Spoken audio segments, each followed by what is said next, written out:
주께서 돌이켜 베드로를 보시니 베드로가 주의 말씀 곧 오늘 닭 울기 전에 네가 3번 나를 부인하리라 하심이 생각나서 밖에 나가서 심히 통곡하니라.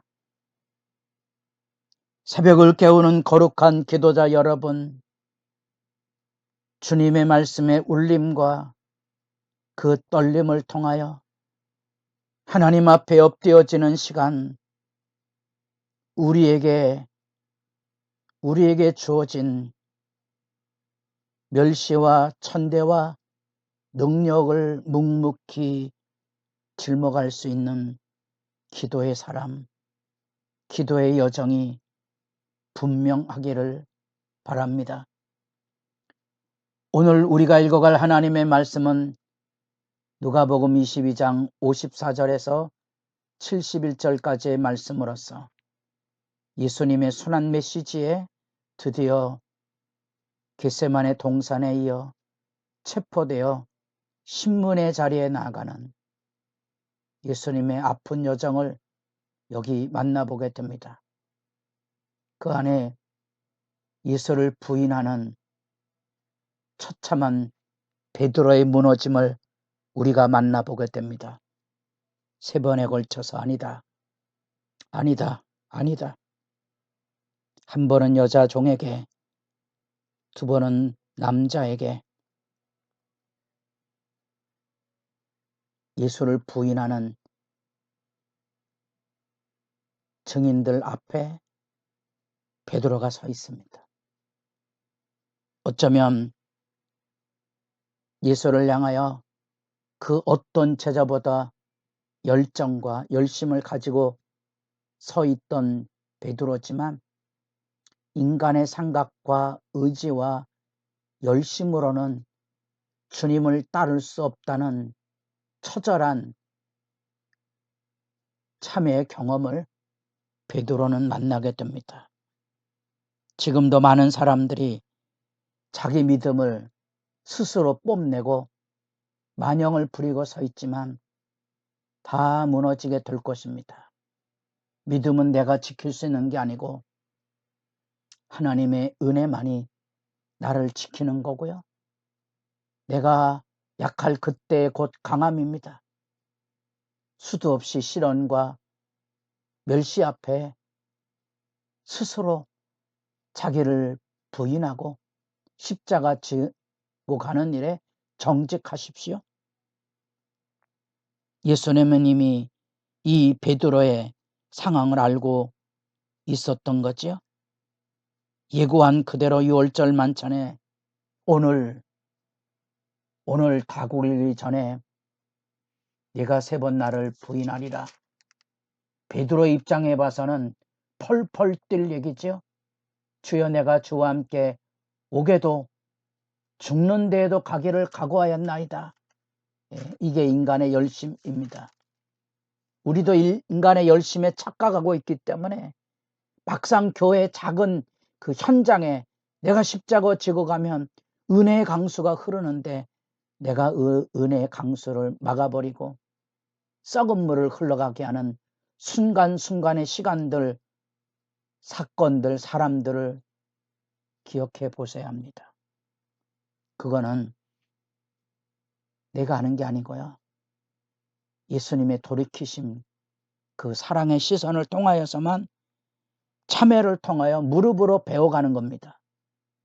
우리의 믿음은 우리가 생각하는 것처럼 교회를 열심히 함으로써 이루어가는 게 아니고 교회 일에 철저하게 참여함으로써 전진하는 나라라는 거 기억하셔야 됩니다.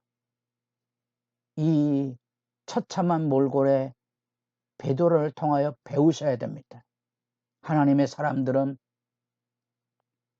이런 하나님의 사랑의 시각을 통한 말씀 앞에 엎드려짐으로써 믿음의 길을 한 걸음씩 걸어갈 수 있다는 사실입니다. 이 얼떨결에 예수를 부인하고 그것이 가중되어서 나타날 때마다 이 베드로의 심장은 예수를 멀찍이 쫓고 있는 이 자책과 무능과 스스로의 부끄러움에 젖어 있던 이 베드로를 완전히 박살나게 무너뜨리는 거지요. 내가 이러한 사람밖에 아닌가. 그때 예수님과 눈이 마주칩니다. 비로소 말씀이 기억납니다. 5장 8절에 공적으로 베드로와 예수님과의 만남 앞에 깊은 데로 가라 그물을 내리라는 주님의 말씀 앞에 베드로는 그 영광을 만납니다. 주여 나는 죄인으로서이다. 이제 여기 사역의 그 새로남을 위해서는 자기가 죄인이란 사실을 철저하게 체감해야 되는 수렁에까지 떨어집니다. 그리고 그 사랑의 시선을 통하여 밖에 나가 심히 통곡함으로 그렇게 겟세마네 동산에서는 슬픔에 젖어 기도하지 못했던 베드로의 마음이 이 주님의 사랑의 시선으로 그 안에 있는 죄악과 무지와 수치와 부끄러움을 단번에 쏟아내므로 회복의 디딤돌을 만나보게 되지요. 그리고 예수는 이 대제사장 집으로 끌려간 것에 이어서 드디어 산헤드린 공회로 끌려가게 됩니다. 그 공회의 신문을 열어가는 과정 속에 제일 먼저 예수가 희롱과 능욕을 당하고 있는 모습을 보게 됩니다. 이 어둠의 악의 폭력이지요. 세상은 그렇게 악의 폭력에 길들여져 있습니다. 여러분이 깨어 기도하지 않으면 시험에 들 건데 시험에 드는 게 다른 게 아닙니다. 이 악의 폭력에 길들여지는 겁니다. 얼마나 많은 사람들이 교회당에서도 큰 소리치며 악의 폭력을 행사하는지 분별하고 계십니까? 이 예수님의 눈을 가리고 선지자라며 하고 조롱하고 누가 때렸는지 맞춰보라고 킬킬거리는 웃음소리를 듣고 있습니까? 그 모욕이 뭔지 아십니까? 그리고 그 무서운 악의 신문이 이어집니다. 내가 그리스도냐? 내가 하나님의 아들이냐? 예수를 죽이기 위한 죄를 만들어내는 작업을 하고 있는 거죠. 내가 그리스도냐? 이 그리스도의 정체성 안에 예수님은 분명한 자기의식을 드러냅니다. 네가 그리스도이거든 우리에게 말하라. 내가 말할지라도 너희가 믿지 아니할 것이라. 예수님에게 묻고 싶은 거에 의도가 뭡니까? 그리스도인지 아닌지 그걸 묻고 싶은 게 아니고요. 말꼬리를 잡아서 죽이려고 하는 그 악의 계교를 예수님께서 여기 대답하고 있는 거지요. 대답할 이유가 없는 거지요. 뿐 아니라 이제부터 인자가 하나님의 권능의 우편에 앉아 있으라 하시리. 이건 누구나 잘 아는 우리가 다니엘서 7장에서 만났던 이 인자론의 개념이고요. 이 같은 예수님의 하늘 권세의 도래는 누가복음에서 반복되어 이야기되었던 그런 구절입니다. 그래서 21장에도 예수님께서 자신을 표현하는 그 귀한 그 정체성의 이야기를 들려줄 때 21장 27절 그때 사람들이 인자가 구름을 타고 능력과 큰 영광으로 오는 것을 보리라. 9장, 12장, 17장, 18장 이 분명한 예수 그리스도의 권능의 비전을 짚어가실 필요가 있습니다. 드디어 그들은 예수를 얽어맬 그리스도와 하나님의 아들의 신성 모독죄로 그를 이제 얽어매는 죄의 증거를 예수에게서 받아내게 된 거죠.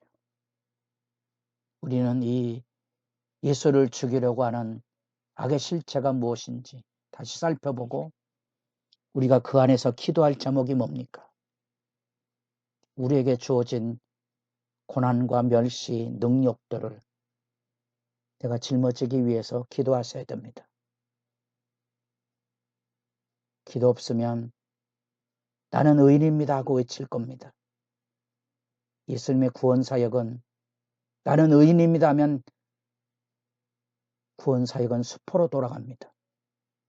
예수님은 의인이시지만 온 세상에 신의 진노를 짊어져야 될 죄인일 뿐만 아니라 저주받은 사람으로서 걸어가셔야만 됐던 거지요. 그 돌이키시는 예수님 앞에 서 있는 베드로를 여러분 기억하십시오. 돌이키시는 예수님, 누가복음 곳곳에 나타나는 말씀의 돌이킴의 얘기, 예수님의 사역을 증언하는 돌이킴의 그 이야기, 드디어 이 예수님과 마주친 사랑의 시선 속에 참회와 회복을 만남으로 우리는 희망을 꿈꾸게 됩니다. 자주 얘기하지만 회개는 누구나 하는 게 아닙니다. 기도하는 사람이 예수님과 눈을 마주쳤을 때 쏟아지는 게 회개입니다. 회개하라는 말을 누가 달게 듣겠습니까? 하나님의 사랑을 경험한 사람만이 이 회개가 무엇인지 아는 겁니다.